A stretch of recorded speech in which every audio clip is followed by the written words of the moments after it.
So we just heard from Chinese Premier Li Qiang speaking at the opening ceremony of the 7th edition of the China International Import Expo. Look, we always talk about what are the new elements when it comes to the CIIE. Of course, we see new countries participating for the first time. We see new companies, new international organizations participating for the first time. But I want to highlight the consistency in addition to the new elements, because that consistency was here at the 7th CIIE as well. And that is China's message of further opening up its economy and opening up its markets to the entire world.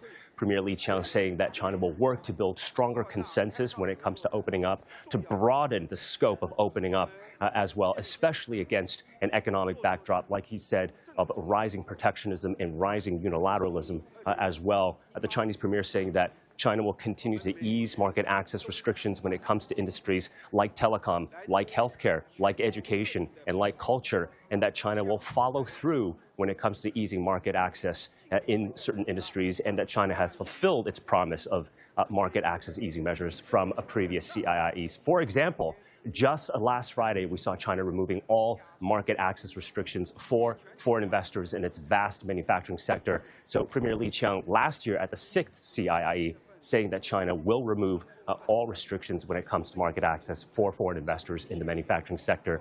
China, of course, has accomplished that. November 1st, all those restrictions are removed. So I will be looking out for, in the next few months or 12 months, in terms of specific policy measures, in terms of easing market access restrictions when it comes to telecoms, education, healthcare, etc.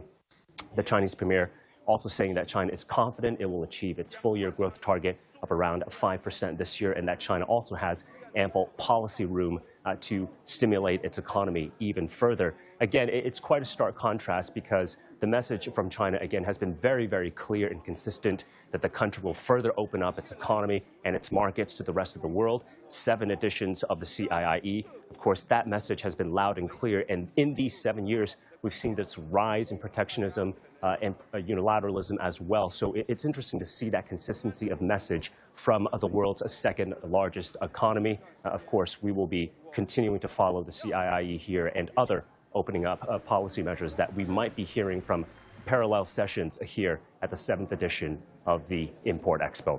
Michael Wong from the Media Center of the China International Import Expo here in Shanghai.